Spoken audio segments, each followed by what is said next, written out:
Cool. What's up, everyone? Money Monday, edition 8, I think. Money Monday. Let's go. Second one of Q4. Something like that. Somewhere between 6 to 10.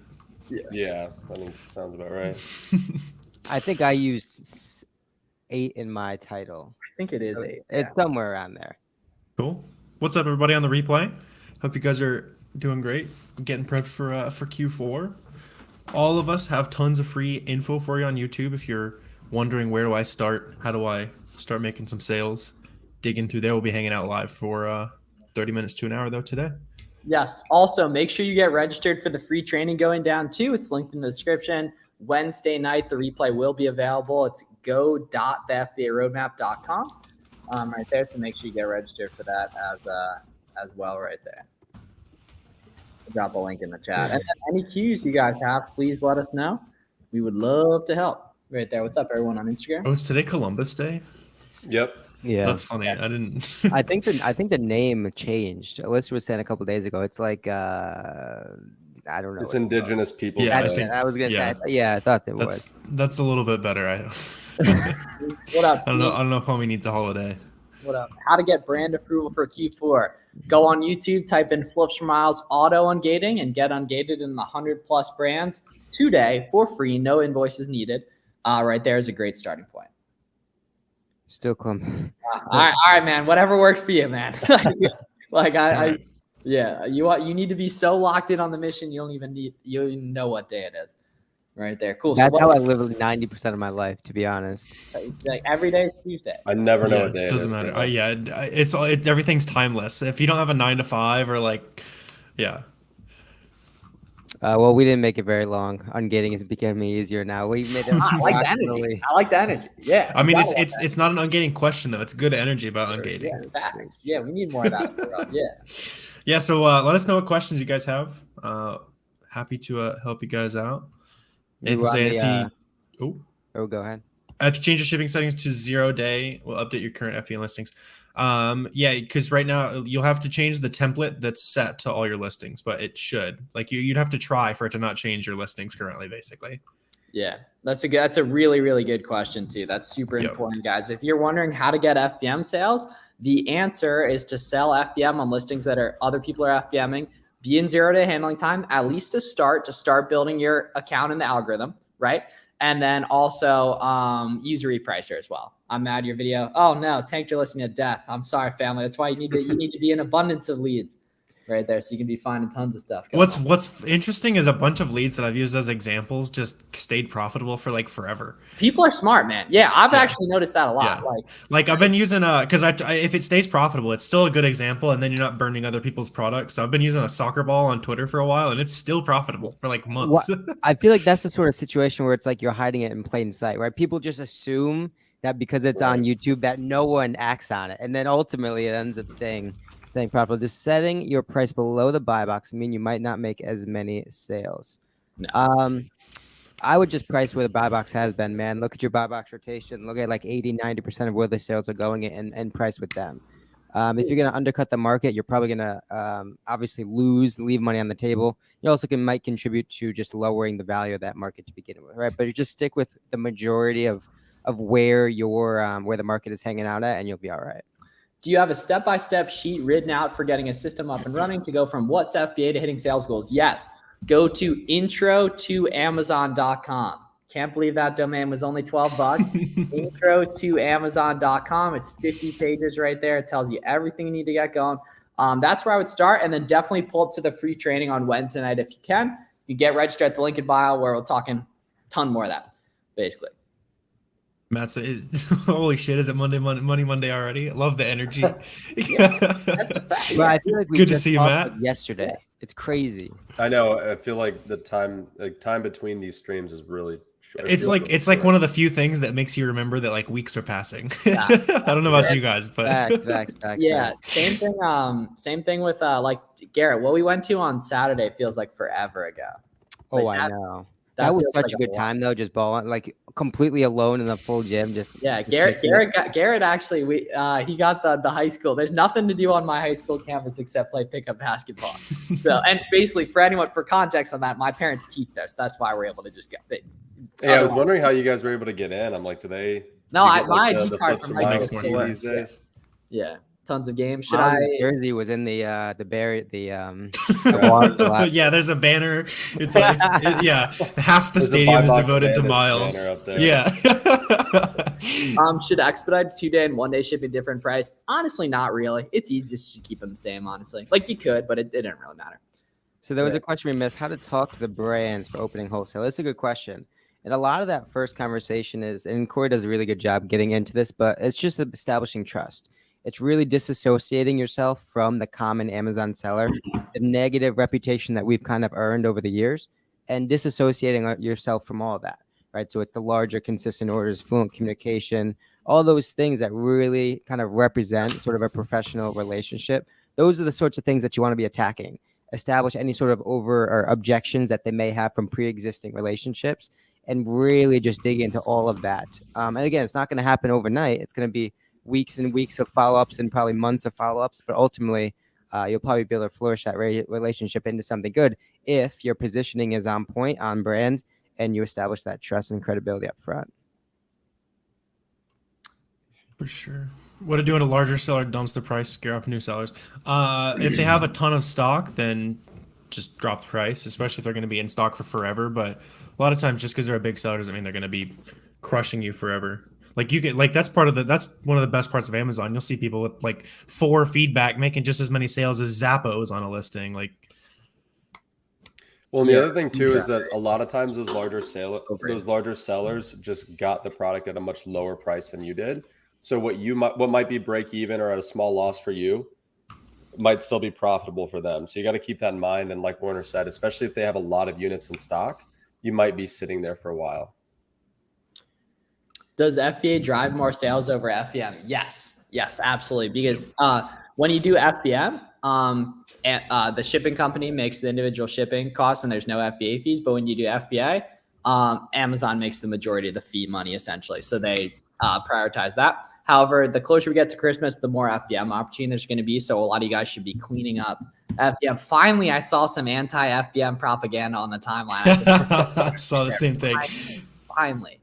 I mean, it was also like an incredibly hot take right there. Because if you guys buy to speculate in price, like people are just going to pay less than you for Black Friday. So they'll make way more money, basically. When does Garrett know it was time to get a VA? How much in sales were you generating at the time?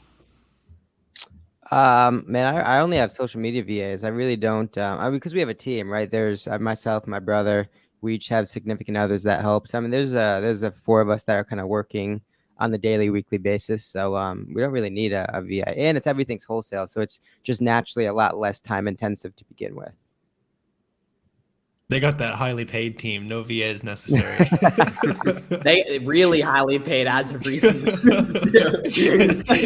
You're highly paid as in half of your net worth. Yeah. How often do you guys check your inventory and adjust your min price when things are shooting up like in Q4? Every couple hours. Right there. I love how you're thinking, Gene, especially as a newer seller. You're totally thinking the right way with that stuff. Yeah, during Q4, every day, check your prices and especially go into your B Cool or whatever and filter by quantity and make sure the stuff that you have the most quantity in is super dialed in. And another repricer tip too. So going into like the first couple weeks of December in particular, especially if you're selling seasonal products, a lot of that stuff is going to tank to your break even or even a small loss. So I'm sure B Cool offers this setting, but SellerSnap lets you go and filter by products that are currently at your minimum price. And on those products that are seasonal that you plan to sell a lot of, like right up to Christmas, make sure you're setting a higher minimum, let everybody else sell out. And then when they do sell out, the buy box will jump up to your minimum and higher, and you'll make a lot of sales at pretty good margins. I ungated on Nike. First try, Cole's receipt. Bang. We have 2 outlets here. Bang. Talk to me, Michael. Let's get after it right there. Go. FBM count account getting deactivated. Are you shipping late? That would be the only, like, if you're providing a bad experience, that would be the main reason. He probably means people don't get deactivated if you follow the rules. I mean, it's pretty much that simple. At least in terms of FBM, you can follow the rules pretty well and get some headaches though. So like, oh yeah, yeah, it's not, yeah. Oh no, you're not doing FBM the way you should be if you're not perpetually on the at risk of deactivation right there. I don't know a single person who hasn't made a bunch of money with FBM that doesn't perpetually have it. It's got the little banner because I mean, it's like 2% late shipment or something. Makes it look like your life's on the line. Having a lot of trouble getting ungated, and I could keep you trying, my man. Yeah. If private label store brands don't sell on Amazon, who is creating the listing? They may have like some sort of exclusive agreement between a couple sellers, one seller, something like that. Yeah, I mean, anyone really. It also look at the brand. Anyone can make listings on Amazon, right? You just gotta buy like a UPC code, whatever it is. You can do that in like 20 minutes. So anyone can buy and make listings under a generic brand, but obviously brand registry is a little bit harder. So when they say private label store brands, I assume, are they referring to like Kirkland, is Costco's private label brand? I know Target has some other private label brands. I assume that's what they're referring to. But yeah, I mean, same thing, right? Somebody just somewhere down the line created a listing for the brand and it got traction. And so a lot of other sellers probably jumped on that listing. Oh, for sure. This person asked best way to track expenses. So if you're talking about expenses related to like your actual Amazon sales, then like as far as like your fees, your advertising costs, your inbound shipping, that type of stuff, Sellerboard is my favorite tool for that. But if you're talking about tracking your operating expenses, so anything else related to running your business, you're going to want a bookkeeper for that. And we have a recommendation for a good bookkeeper if anybody needs one. Cool. Sorry, cooking dinner. Don't worry about it, Chance. Don't worry about it. Will you repeat where to go for registering with friends? Yes. So go on YouTube and type in Flips for Miles auto-ungating, and you'll see. I'm actually going to buy a domain for that too, so it's like really easy for you guys to get to, pretty much. But yeah, and Squarespace isn't letting me buy the domain as we speak, so I'm not going to reveal it because someone might take it. Decent on Canada and Mexico too. We used to do a lot more. I think Canada's still on, but there's extra fees, so make sure your prices are higher on those products. Oh, yeah, I canceled Mexico and Canada. It's not really worth it unless you're fairly scaled up. It's only a couple percentage boost, and it's just extra headache, extra taxes. Well, yeah, I just get stressed out because all the account health stuff seems to be different over there. Yeah, it is. Right? You're talking about like the NARF program. Yeah, and so like that, if something happens with Canada now, everything it's just to me. And Canadian health standards are much better than ours, so you can get something that's banned in Canada and isn't in the U.S. and that kind of stuff. They're trying to predict your dryer going off today, Miles. Oh, it's not today. Yeah. We do have some activities tomorrow night that may need me to do laundry. So I will be doing laundry tomorrow. Right there. So be on the lookout this afternoon. Going off in 3, 2, 1. Is that a replan? No.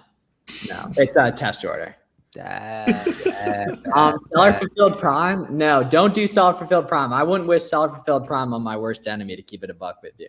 Right. Yeah, it's more for having. If you have a warehouse, it can make sense. Yeah. But if you're just a guy at your house, you're warehouse. Yeah, for sure.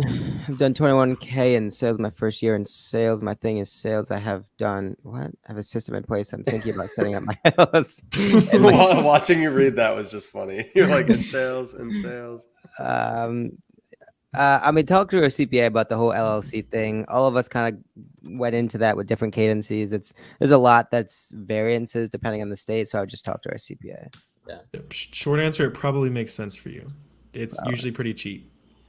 Any advice on liability insurance for Amazon? Yeah, so I think Amazon recommends Next themselves. I use a company called The Hartford, which is what Garrett and I set up when we were paranoid about it like 3 years ago, right there. But I'm sure there's some other good ones too. How much did Next have to pay for that recommendation? 0, actually. The Amazon. Oh, a shitload. You know what I mean? Yeah. Are they like they're kind of like partnered carriers? Yeah. Or they own them or something. Yeah. Part equity. Yeah. Something like that. Yeah. How do you do the endless coupon email thing? So, Rick, you're looking for a catch-all, like compound word catch-all. Google it. There's a bunch of tutorials out there. I guess a bunch of them are outdated, though, right? They just changed how it works. Catch-all. I haven't heard the compound word. I haven't heard that in a while. Well, it makes it easier to spell. You know what I mean? Maz, I think one of your students had one of like the go-to YouTube videos for a while, didn't they? See, now the problem is it changed, right? But yeah. Like that was a good video, like really helpful video. Yeah.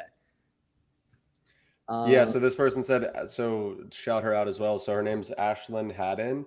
She's really good for insurance, especially if you're a smaller seller, if you're just starting out. So her website, I believe, is ecom.insure. So that's her domain. And she's basically just a liability, an insurance agency that specializes in liability insurance for e-commerce sellers, specifically Amazon sellers. So that's, that was the first provider we went with, but yeah, we're with the Hartford now as well.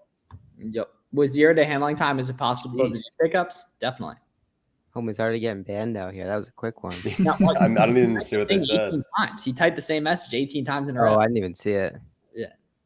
I use Berkshire. Yeah, I'm rocking with Warren Buffett too. So I saw a question earlier. So Chris asked, so how do you work with distributors that sell name brand products? Isn't Amazon on most of the listings? Do you suggest multi-packs with the brand name products? So Chris, that's definitely a limiting belief that Amazon is on all the listings. I mean, when you think about the fact that there are literally over 100 million different listings on Amazon, there's just Amazon wouldn't possibly be on every one of those listings. So when you're working with distributors and that distributor carries brand name products, just look for listings that have existing FBA competition that aren't dominated by Amazon and that you can source for like at a profitable price from a supplier, right? Those products exist.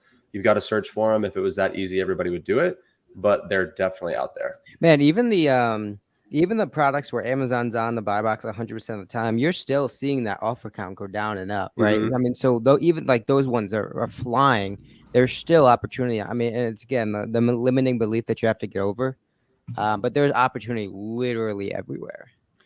We've sold on plenty of listings, yeah, where Amazon is in stock literally 100% of the time. But if you look, I guess the key to those listings is that they're very high ranked, so they're selling a lot. Amazon is sharing the buy box constantly as well. I mean, Amazon's only in the buy box on some of these listings, 20-25% of the time. So even though Amazon's on the listing and from a glance it might not look like a good fit, they're constantly sharing the buy box and they end up being really profitable. And just for background, right? Amazon's so big on the consumer experience, the customer experience, right? And so a lot of that is just based on location. Amazon may have all their stock on the West Coast, right? But if you come to the market with a specific SKU, well, they're going to put your product on the East Coast, and ultimately any sale that's around you geographically, you're going to win, even though Amazon's in stock, right? If Miles is in California, I'm in Pennsylvania. If we're looking at the same listing, we may see two different buy box owners, buy box sellers. And that's just simply because Amazon puts that logistic efficiency over pretty much anything else. Mm-hmm. Yeah, is it about 10K monthly revenue about Amazon will ask you to get insurance? Something like that. I don't know. I just know it's required. Yeah, technically it's required if you sell anything on the platform. Obviously, if you're only selling a couple products a year, it doesn't make sense. But if you plan on taking the business seriously, liability insurance is definitely something you want to have sooner rather than later. And it's also not that if you're a smaller seller, you're a newer seller, it's not that expensive. There's probably a ton of sellers that sell only Nike. Yeah. For products, probably. Just use SellerAmp and Keepa. You don't need any of the complicated stuff. Yeah. Worry about everything else once you're making some sales and all that. Is it primarily location dependent, or are there other factors that can help you? I mean, there's a whole bunch of stuff. No one really knows for sure, but of course, location, price point, handle time is going to be huge, right? Miles talks about that a bunch, that 0 handling time. Those are, I guess, probably the big ones. A lot of people overcomplicate it in terms of like account health and strength and all those sorts of things. But the fact quantity is the other one I would add to that list. And quantity is why a lot of people think that big sellers get extra sales when really they're just stocked way deeper than you as a small seller and they're in more warehouses.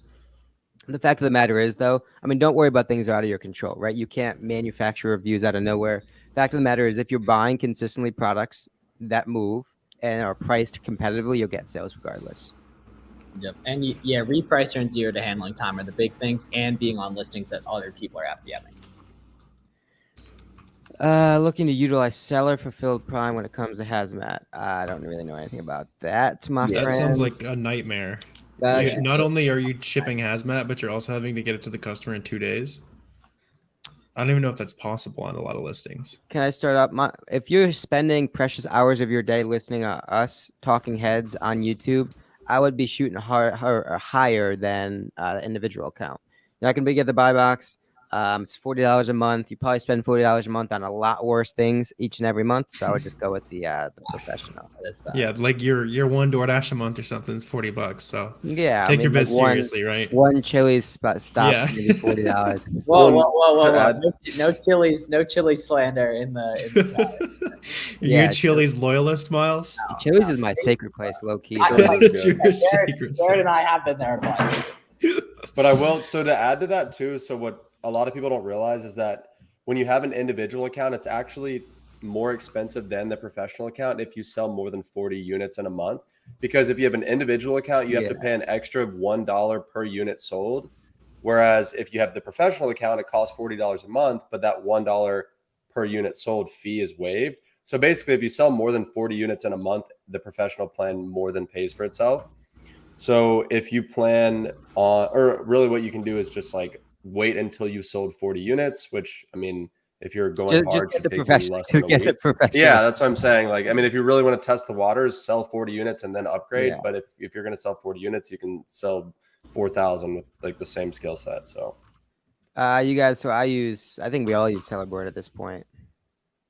What are they? Oh yeah, SellerBoard or Inventory Lab. We have both. We use Inventory Lab for listing sometimes, and also the one thing that Inventory Lab does do that SellerBoard doesn't do is Inventory Lab will give you your profitability broken down by category and by supplier. As long as you have your suppliers inputted into Inventory Lab properly, SellerBoard won't give you that. So that's the only reason we have. You could do the same thing with tags on SellerBoard if you wanted to cancel Inventory Lab. Yeah. Oh, those are so useful. If you're it's like the same thing. It's the same thing as the tags on Inventory Lab. Yeah. Yeah, that makes sense. So Elizabeth has asked a few times, give the info of the bookkeeper. So I never plugged it. So for anybody that is curious, so the bookkeeper that I use is Tall Oak Advisors. So I believe they are, let me make sure I'm giving the right information, talloakadvisors.com. The founder and the guy that runs it, he was an 8-figure seller. He's been selling online since I was in like 4th grade. So he's an OG and knows his stuff. Yeah. Elizabeth over here yelling at us. Well, she did ask a few times. That's my bad. Miles, you're muted. Ashton knows what's up. That's how you know he's avoiding CDOs. Look at how nice and clear his skin is. Right there. How accurate is the estimated sales? Well, it's an estimate, right? So I would say as a general rule, SellerAmp underestimates sales. You're going to find the same with Keepa's like massively underestimating because it doesn't know how to count sales at all. So combine the data from a couple sources and go off that. I would say SellerAmp usually a little under though. It's close enough though. I mean, there's not going to be much difference between 1,100 and 1,400. You're not buying that precisely anyways. And the fact of the matter is once you put a couple orders through, you'll have your own business data that suggests how many units you're selling on average per day. And then you can extrapolate that far better than see a SellerAmp's estimate. But I mean, it's close enough, right? Use the competitive sellers, look at the velocity, buy box ownership, those sorts of things, and just gauge a rough estimate. Can you use a BOL or bill of lading? Thanks for that. For proof of inventory for when Amazon loses your inventory in their warehouse. That's use your good invoice, question. Right? It's got to be it's got to be a stamped BOL, stamped by the Amazon FC. So you're probably talking about because we run into the situation plenty of times where our reimbursement service, they're going to try to fight Amazon on our behalf to get us money back, and they say, hey, we need a signed BOL. And it's not enough to be signed by the carrier. It's got to be signed and stamped by the receiver at the Amazon warehouse, which, as you could probably imagine, is pretty difficult to get. It's not impossible. So if it's a large reimbursement case, it's worth going through the hassle of opening a bunch of cases, calling support to get that signed document. Sometimes your carrier will be able to get it for you if you use a third party. But yes, it needs to be signed and stamped by the FC. For sure. How do you deal with the fishy buyer messages that claim they're from a brand's integrity? If they are messaging through buyers, has that ever turned into anything for you guys? Messaging through the buyer it's technically messages? Against terms of service, right. So you just ignore. You mark as no response needed. Yeah, it's no response needed. Literally not once has that turned into something. You'll get them all the time. It's just scare tactics from other sellers usually. Combined monthly somewhere around $1 million, 750 to $1 million, right around there. Q4 or December it'll be over $1 million, well over $1 million. Easily. Meanwhile, 18-year-old Sawyer is selling more than all of us combined. Yeah. Levels. There's levels. Corey, are you guys gonna even like? Is it gonna be like drastically different for you guys, or I guess you're tools, so it'll be heavy, like giving gifts to your dad and that kind of thing. But I mean, yeah, like a lot of stuff we sell is not like, it doesn't really spike seasonally. Like I'm sure it'll sell better just being holidays, but there are like a couple of SKUs that we go deep on that we've carried for years that do well during Q4. But for the most part, it's just like business as usual. So you might be what, like 20% higher, 10% higher than normal, but kind of. Yeah, I'd say something like that. That's cool. Yeah. Top tips for Q4. First of all, don't pivot too much, right? If you haven't kind of developed a niche, stay with that, double down. And then just do more of what's working, right? A lot of people are talking about all sorts of different tactics that you can be using. If this is your first Q4 specifically, I would say don't veer off your path too much, but learn a bunch, learn and start taking notes and documenting what is picked up in velocity when and why, and then you'll be a lot better off for it. And I just posted a video on YouTube, I think it was last week, of my top Q4 tips. And so the main one, I won't go over the whole video. If you want to check it out. But the main tip I'll give you, and I mentioned this earlier, but if you're selling seasonal products and you're going into that month, so think Christmas products going into the month of December, a lot of stuff is going to tank in price at the beginning of that month because it's a lot of newer sellers that are fighting each other. They're undercutting each other by a penny, and they're going to end up selling at break even or a loss. So if you can hold your minimum price high, let them sell out, and then you can really sell a lot of products at a profitable price. December 14th through 21st. That's like the big week every year. Yeah, and a lot of you guys watching shouldn't be speculating on anything. You shouldn't be FBAing pretty much anything past like Black Friday. Just sell stuff through merchant field, and that'll be like a lot more efficient. Basically, tips for that, go to howtofbm.com if you want like a full breakdown of like kind of all this stuff. 0 to handling time, use repricer, don't FBA anything past December 1st, buy products other people are FBMing the next couple of months. When you see stuff that went to the moon last December, zap it out to a SellerAmp spreadsheet, usually just using the one-click export. Right there, don't deviate. Like, don't try to sell toys, just sell what's you're already selling that's nice and profitable, and understand that everything goes up in volume. And the cheapest buy cost of the year, Black Friday. Oh, Corey, our last interview is doing pretty well. Yeah, I think on YouTube, it's probably it's done the best in the first, because it's only like been up for 5 days. I think it's probably the best performing interview over the like first 5 days on my YouTube, at least. And it's also got the most downloads, I think, in the first week. Wow. Elsewhere as well.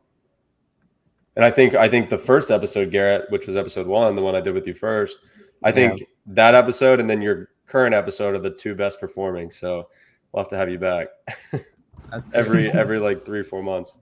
This your video, how to get the most out of Keepa.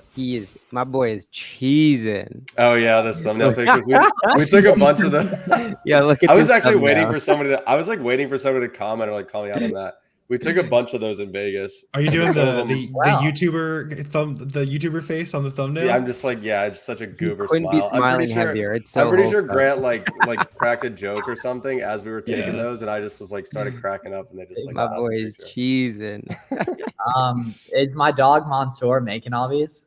Mm-hmm. That's the go. Dude, I put VAs on like crazy. And I referred him to Sawyer. And he's still, I asked him, I got him down on price a little bit, but not as much as I'd like. So got to negotiate. I was like, I'm giving you 3 very consistent business. Let's Bro's going to be making all the thumbnails for anyone on Amazon, YouTube.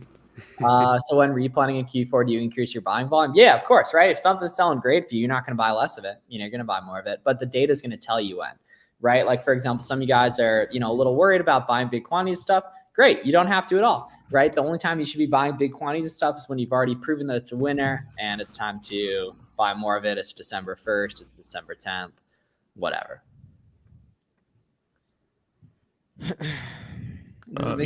As far as like waiting for Black Friday sales and stuff, like unless you have a bunch of money right now, don't speculate. So like buy stuff right now, try to sell through it, get your money back, and buy it again for Black Friday sales. Don't buy now expecting the prices to go up in December if you're capital limited. Doesn't make any sense. Well, actually, right now there's like a mini Black Friday going on with True, So like now to like I guess Prime Day is not even today, so it'll be even better tomorrow. A lot of them. It's a lot of the sales are probably just going to be the same, probably for the weekend. But, or whatever. I mean, there'll be more though. There'll be different sales too. Yeah, spot on. Right there. But I Okay. would say, like, for that same reasoning, though, maybe like the week leading into Black Friday, maybe that's a different story. But right now, we're like a month and a half away, whatever it is. Too much. Does the buy box rotate often? I just lost the buy box because someone undercut. It's going to rotate every minute, every hour. It's what is probably more beneficial to look at are like the longer term ranges, right? So going to the 30, 90, 180 day buy box rotation, that's going to give you a bit of a more of a macro, like zoomed out perspective that'll be able to kind of put you on and kind of alert you of any skewing factors, right? You want to be alerted of, and you want to be mindful of a listing where someone may be owning 80 or 90% of the buy box, right? But pennying nickel and diming between like 15 and 20% buy boxes is not going to get you anywhere. That's a fact. Which VPN or proxy? Using VPNs is not really the way anymore unless you use like a really low key one, because websites recognize a lot of the popular VPNs server IPs now. So if you're placing orders from there, you're actually going to get more cancels if that's what you're worried about. Whoa, J Cam, your mom's saying go to sleep now. No, Jake, no, don't listen to her.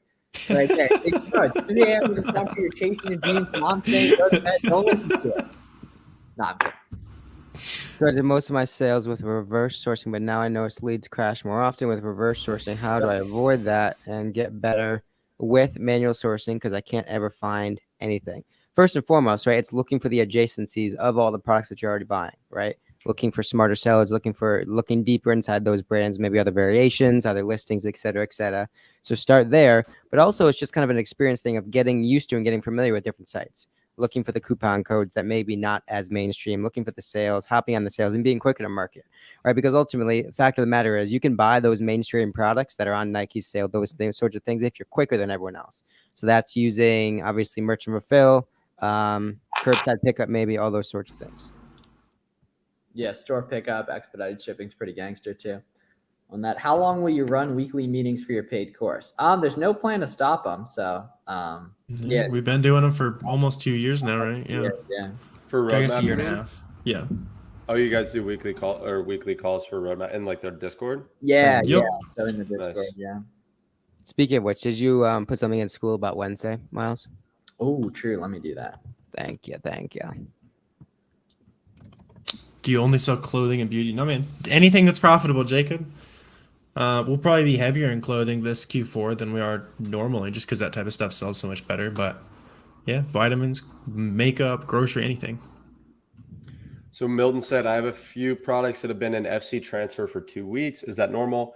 So 2 weeks is definitely a good while for things to be in FC transfer, but this time of year, it's going to be more and more normal getting into Q4. I mean, getting into November and December, 2 week FC transfer is probably going to be like the standard. Yeah, I mean, that's probably fast during Q4, to be honest. Mm-hmm. Yeah, it depends where you're located too. Yeah. I continue to get order cancels when reusing, I guess, welcome codes on certain sites, different emails, of course, mostly like in an IP issue. So troubleshoot. Try different billing addresses, maybe shipping addresses if you have that capability. Different order quantities, of course, that's going to be a big one. Try using different payment methods, right? Apple Pay, PayPal, Google Pay, if that's a thing. Gift cards are going to be another big one. Gift cards are good because, right, you can get that extra margin built in, right? So you're buying with discounted dollars. You're not buying something for full cost. It's whatever it is, 92%, 95%, whatever. So Jeff asked, hey, any good prep center recommendations? So yeah, there's a bunch of great prep centers out there. Our good buddy Chris Grant has put together a basically like an approved prep center list of ones that have a good reputation. So I'll put the link here in the chat. Any prep center on that list is going to be probably a good fit. Corey, you should put that boy on blast for not inviting you to his renewal of the vows or whatever. Well, he did, but I we was, did. Yeah. I was at a golf tournament this whole past weekend. So you had a golf tournament? Mm-hmm. 24 people. I came in 24th place. You have all this full energy Let's and go. vitality. You can fucking like you're 6'4" and we're wasting all that. Get your ass in the paint and call for Dude, the I told you I'm the ball retired. when you I'm have a so mixed over bag. basketball. No, I suck at golf, clearly. Okay, here we go. How do you prepare for Q4? Do you set higher price and wait for stuff to sell, or do you have any tips? No, you don't buy stuff and wait for it to sell. You buy stuff that's profitable, you sell through it, then you buy more, you buy other products. Right there. If you go to q4secretsauce.com, that's q4secretsauce.com. I have like a huge guide on that, and then Warner and I and all of us are going to be coming out with a bunch more Q4 friendly content too. Yeah, and as you're sourcing right now, you've also got a button on your SellerAmp that says Christmas, and anytime you see a product where the price goes crazy over Christmas, you're hitting that button. And then on Black Friday, you're going to come back to that list, and you're going to make a bunch of free money just because you made a list of stuff that gets expensive during Christmas.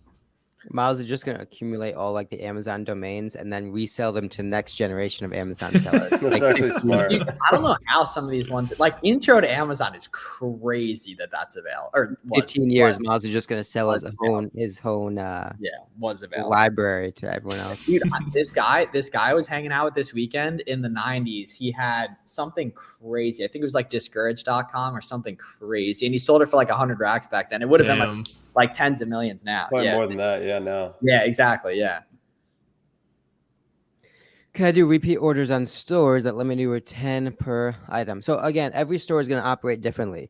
Some you may be able to continue to loop those orders. Some you may have to wait a bit. Some you may be better off waiting for the order confirmation emails to come through. And so just test out different cadences and just keep pushing the envelope until they start to cancel, and then sort of experiment with that. Yeah, I think that's probably the best way to approach it. So Writer's Block AI asks, where did I post the link for the Chris Grant Prep Center list? So when I reply to the chat, it only will post to my YouTube stream. So let's see, Miles, can I put that in the chat? I saw it too, though. Yeah. Oh, you did? Yeah, I did see it though. And you can also Google cleartheshelf.com prep center, like clear the shelf prep center, and it'll hook it up. Yep. Right there too. Profitable today. RA outlets tomorrow. Bang. There you go. You need a transit van? Yeah. That's it's Ashton again. Yeah, man. Yeah, you need to be retail arbitrage maxing, seed oil detox. Filling up the transit just in time for Q4. Yeah. That's a shame, Garrett, that those donuts weren't in stock at the Oh, I know. That was a big L. Because that cake was not good either.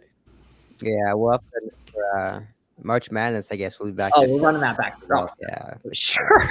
Yeah, for sure. And at the wedding too. Got another loop the Nike outs. Yeah, guys. By the way, too, we are still taking applications to come to Garrett's wedding. Yeah, either me or Pete's Flips on Twitter. That's Pete's Flips on Twitter. Right there. But keep in mind, you have to bring something to the table. You have to provide some value, whether it's like dancing on tables, whether it's getting Miles to take shots, whether it's you're like a really good jump shot. There's a couple of things that go in. Maybe a good worm, like that could be a potential. Hang on. Just to clarify, having a really good jump shot qualifies you for an invite to your wedding. Yeah. Okay, cool. just so we're clear. Yeah, I mean, I doubt. Like, yeah. I mean, we got just per capita good jump shots. I doubt we have any besides me. Had my first 2 items sell back to back. Let's go. Good job, AJ. Right there. Yeah, good stuff, AJ. Sunglasses FBM. Sunglasses FBM buyer wants a replacement. You're gonna have to send it again. Now we're talking. It's the type of ideas we need. Let's see. Yeah. So Corey working with the new distributor. They're local. They carry a ton for Amazon, but seems like pricing is a little high. What should I tell my sales rep? Maybe work out even a 5 to 10% discount. So if you can be profitable with a 5 to 10% discount, so that's not like too crazy of a discount for it to not work, right? Sounds like you could maybe work something out there. What I would do is I would take your sales rep 2 purchase orders. Purchase order 1 is a small order at the current pricing, right? Just to say, hey, if we can't get a discount, then here's the order I'm willing to place. Obviously, it's going to be a smaller order. Order number 2 is the same products, but with a theoretical 5 to 10% discount, obviously going to be a much larger order. And so in that case, you say, hey, if we can do this 5 to 10% discount, this is what the order is going to look like, right? So just showing them what you're willing to do if they can work with you. And a lot of times that's enough to get them to give you better pricing and show that you're serious about buying. That's a very good point, actually. That is an incredibly good point, Garrett. Damn, I like how many ministers there are in the Amazon community. They're just coming out of nowhere too, right there. That I also think, Corey, I think that was quite possibly the best answer to an individual question I think I've ever seen in like the entire that was unbelievable. That was an unbelievably good mechanism. Just now? Yeah. About the 2 POs? Yeah. Oh yeah. That's like such a good idea. That honestly needs to be its own YouTube video. I mean, that needs to be repurposed across like every medium, because I feel like I say that a lot, but I think a lot of people you got to say shit so much for I know. That's what I'm learning. I feel like my threads every day are just like literally the same thing I said the day before, but just a little different. It's still right. Right there. It works. Just like get a Google Doc of all your threads and just start like recycling them. Yeah. My Google Doc is like 63 pages long of all the threads I've ever written, and I have like dates associated with every one of them. Yeah, I have no system at all. It's just like I wake up and I'm like, well, what am I writing about today? I think of something and then steal one of Miles' hooks and then write. Every day. I got the buy box on both items after listing price. Not bad. Should I have a price a little higher? Yeah, exactly, AJ. You can play with that stuff, man. I mean, there's certainly stuff to be like argument to be said. Just get sales when you're new, right there. But over time, you'll play with it. You'll use the repricing software as well too. Yeah. So Hussein, I think this is a good question. He said, when should I get a bookkeeper? Let's see. Chris answered this question when I asked him a few weeks ago. I don't remember exactly. I believe he said when you're doing around, I think 20 to 25K per month in revenue, that's when it would make sense to get a bookkeeper on board. And they're not going to be, overly expensive. And either way, it's an investment and it's a write-off, something that's going to serve you long-term. There's not that many transactions going on in a $20,000 a month business though. Yeah. I feel like it'd be like 100K. Like you can do it on your own. Like and it's a good idea. Not that hard. Yeah, Chris was just fishing for some extra business. Yeah, that 20K is so low for a bookkeeper, because a bookkeeper is going to run you a couple hundred a month. That doesn't make sense. Customizing the box size. No, JC, the best way is going to be knowing exactly how many of a specific product to buy to fit in a box, like fit fully in it. That's going to be the cheapest way by a mile. At the same time, though, there's very diminishing returns to like really worrying about that. But like pallets too are going to be way cheaper as well. And then replacement sunglasses. Yeah, I think you said your thing was FBM, and if you sent it in a way that led to the item getting damaged, that is on you. So you're gonna have to replace that. If it was FBA, you could blame it on Amazon a little bit better, but you owned the shipping there, so. It's been a while since anyone asked an ungating question, so I thought I'd break. Damn it, Matt. SellerAmp does not come with seed oils, you fiends. No. How would that work? Like through the computer? Yeah. Hey, well, they're everywhere. Yeah. What's the most unexpected thing you found seed oils in? My favorite pretzels from my favorite organic grocery store in Pennsylvania had canola oil in them, so they can no longer be a thing. How much should you pay? A bookkeeper is usually like a couple $100 a month. They're not usually the cheapest. All right, we got that off.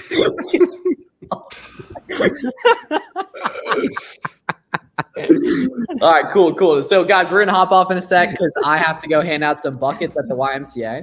Right there. So, any final question you guys got, please feel free to fire away on. I mean, that was like an insane, that was an insane comment. Oh, Corey, dog, by the way, too. Yeah, I almost forgot. Good call. Yeah, get on that because I gotta head. FBM supplies. Go to howtofbm.com to get that. Oh, he's covering some ground today.